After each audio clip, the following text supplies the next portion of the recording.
Lancer un nouveau projet, nous allons attaquer le Spring Initializer. Choisissons Maven, Java, version, je nomme gestion, c'est une application de gestion. Disons que c'est G4, jar 17.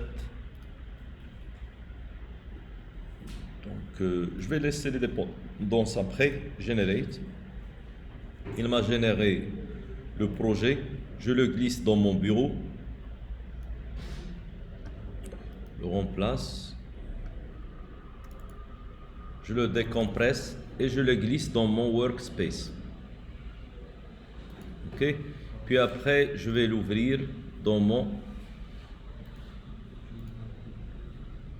IntelliJ. Donc c'est 04, G04. Ok. Alors maintenant, nous allons ajouter les dépendances qu'on va travailler avec dans ce projet. Alors par défaut, il m'a ajouté le test. Ok. Donc je vais y aller ici dans Maven Repository. La première dépendance à ajouter, c'est JPA. Donc la première, c'est celle-là. Je vais faire copier-coller de cette dépendance.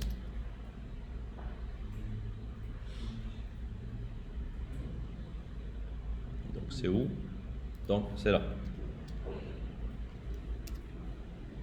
Je laisse les versions après. Deuxième, ça va être Spring Web.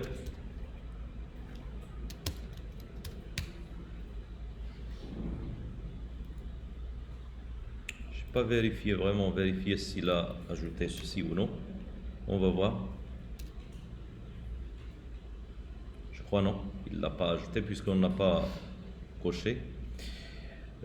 Autre chose, puisque nous allons attaquer le MySQL, donc je vais choisir la première, /j.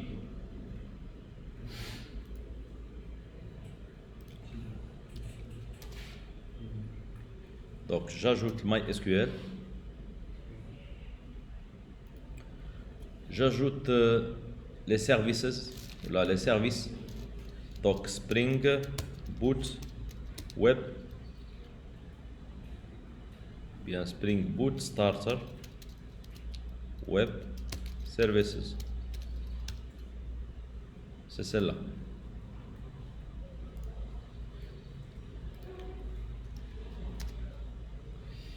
Alors c'est ça. Donc ce qui reste, c'est quoi? C'est on va utiliser les tests. Je crois qu'il les a ajoutés. Test. On va voir ceci. Ça peut-être il l'a ajouté déjà. Je vais voir.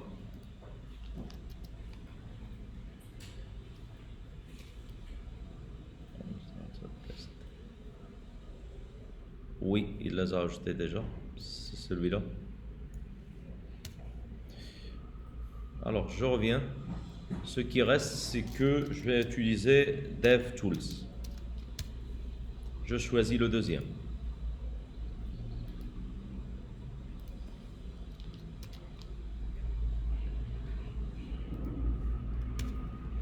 Maintenant, j'ai fini l'insertion des dépendances.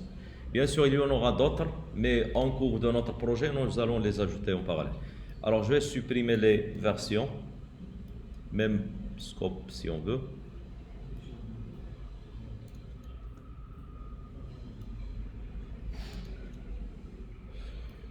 Alors, ça c'est les versions, donc ceci aussi.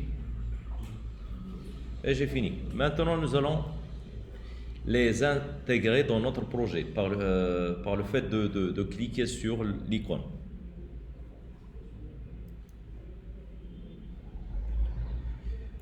Avant de commencer notre projet, nous devons le structurer. Alors, on va le structurer différemment au projet ou là les exemples qu'on a établis l'autre fois. Alors, nous allons créer des packages.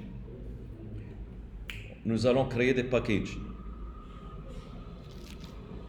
Commençons par les entités. Ce sont des modèles. Ok. Aussi, nous allons ajouter des repositories. Ok. Aussi des contrôleurs.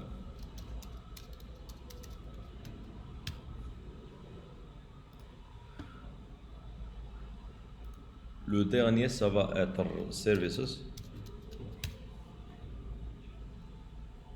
Et on commence par le modèle. Puisque nous avons choisi à établir une application de gestion des produits, nous allons créer une classe produit. Classe produit.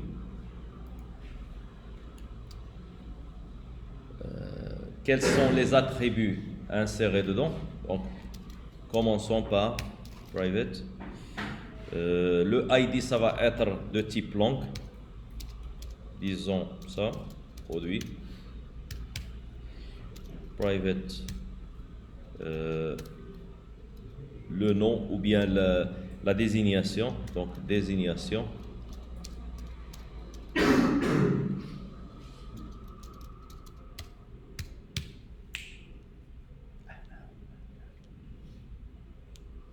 Désignation, qu'est-ce qu'on a d'autre? Le prix, je crois. Donc le prix, ça va être un double, de type double.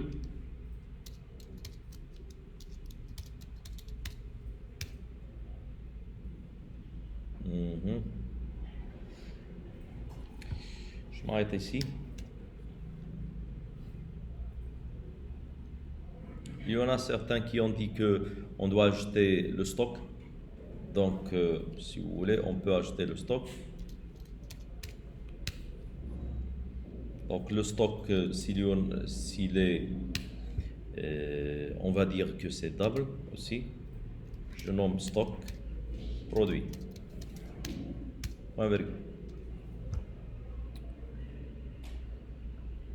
Puisque je n'ai pas ajouté une dépendance qui va permettre d'insérer les getters et les setters, je vais les établir manuellement. Generate, getter et setter. Je vais sélectionner l'ensemble, ok.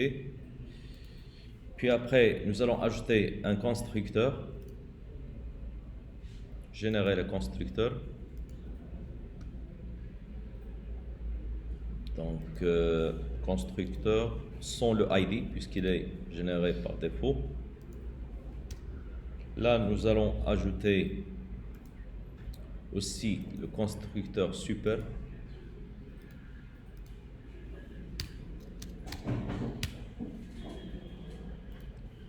Et à la fin, on peut ajouter le toString. Generate toString. C'est ça. Ok.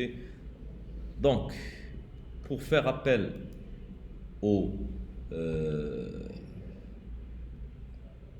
pour spécifier que c'est une entité, alors je dois ajouter le @entity. Sachant que le ID de produit, il doit être précédé par un ID. Puisque vous pouvez choisir ce que vous voulez comme ID produit, référence ou bien quoi que ce soit. Alors, puisqu'il sera généré par défaut pour lui automatiquement, donc je dois ajouter generated value. Ajoutons quelque chose par rapport à ce qu'on a établi l'autre fois. Donc, je dois ajouter une stratégie. Stratégie, si c'est si la généralisation, ça va être établi au sein du SGBD, donc c'est ainsi on peut faire appel generation type identity. Si il est généré par l'implémentation, dans ce cas-là, on va l'établir generation type auto ou bien auto. Ok. Quoi d'autre? Peut-être. Maintenant, nous allons attaquer quoi d'autre? Le repository. Nous allons créer une interface de ceci.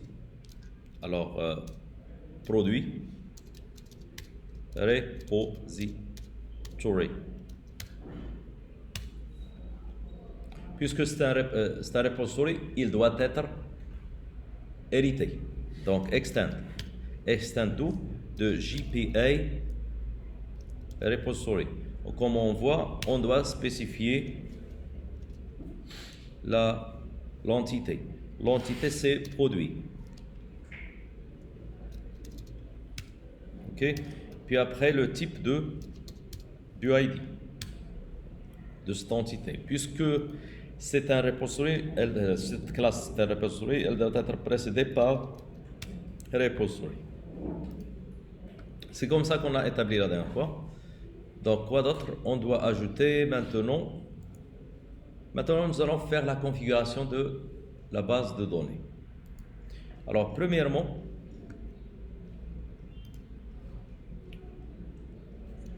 je vais. C'est une obligation pour vous d'installer XAMPP, WAMP, MAMP, ainsi de suite. Vous devez chercher ce que vous voulez. Alors, je dois lancer mes serveurs. Et on va voir PHP MyAdmin.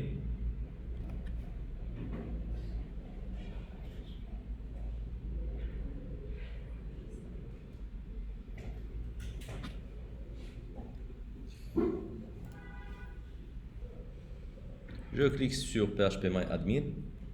J'ai déjà une base de données nommée la même chose, alors je dois la supprimer. Maintenant, je n'ai pas de base de données gestion. Je reviens ici. Alors, vous devez savoir que telle ligne, avoir ces lignes, donc ça va être mieux pour nous. Nous allons utiliser Google, un navigateur. Nous allons écrire Spring MySQL. On va ouvrir le premier site officiel de Spring. Je descends en bas un petit peu. Donc, vous allez trouver ici cette possibilité d'établir la mise à jour et aussi de spécifier la base de données. Bien sûr, on va mentionner sûrement le username et le password si ça existe.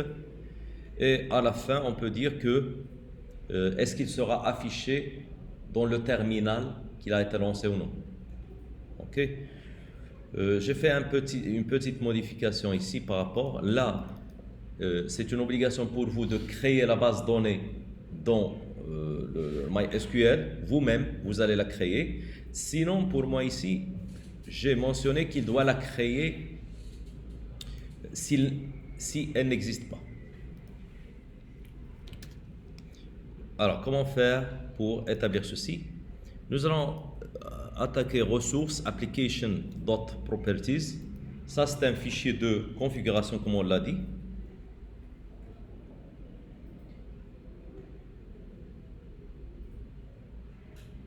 Voilà ça. Donc, OK. Donc, j'ai pas copié l'ensemble.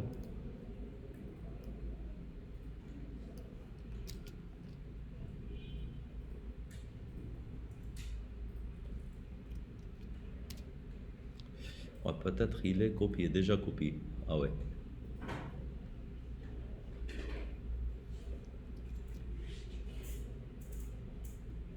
Ok, c'est pas un problème. Je supprime ceci. Je vais prendre ce contenu. Là. Ceci, je l'enlève. Là, je l'active.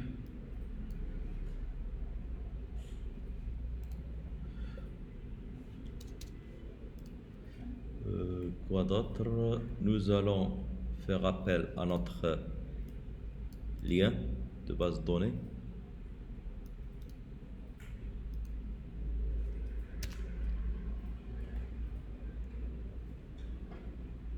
Ce lien de base de données. Alors ici, nous devons savoir quoi? J'ai dit au Spring que la base de données, elle sera MySQL. Par le biais de JDBC, MySQL. Ça sera dans le localhost 3306. Si vous avez un autre port, vous devez le changer ici. Si vous l'avez changé dans l'exemple. Alors, la base de données, elle sera nommée gestion. Si elle n'existe pas, create database if not exists. OK? Ou ça, c'est la partie côté sécurité. Par contre, pour le username, pour moi, j'ai un root. Ceci, j'ai pas de mot de passe. Puisque j'ai pas de mot de passe, je vais le précéder par dièse. Donc il est devenu comme commentaire, où à la fin il doit être affiché dans le terminal. Maintenant nous allons faire appel à notre main et on va le tester pour voir si ça marche.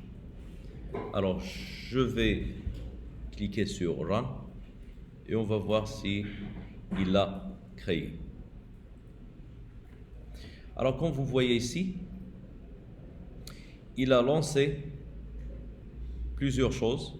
Donc vous pouvez voir qu'il a lancé l'Hibernate et le Maven. C'est ainsi, ça pose une question, c'est quoi l'Hibernate ou le JPA? C'est quoi la différence entre les deux? Surtout que ils ont le même principe de persistance. Et vous allez voir qu'il a lancé le MySQL. Voici le MySQL. Il a ajouté la connexion, les start. C'est ainsi, il est mentionné dans le 80-80. Alors là, je vais refaire refresh. Je clique ici. Je vois qu'il a créé gestion. Il a même créé le produit. OK? De la même façon qu'on a établi tout à l'heure.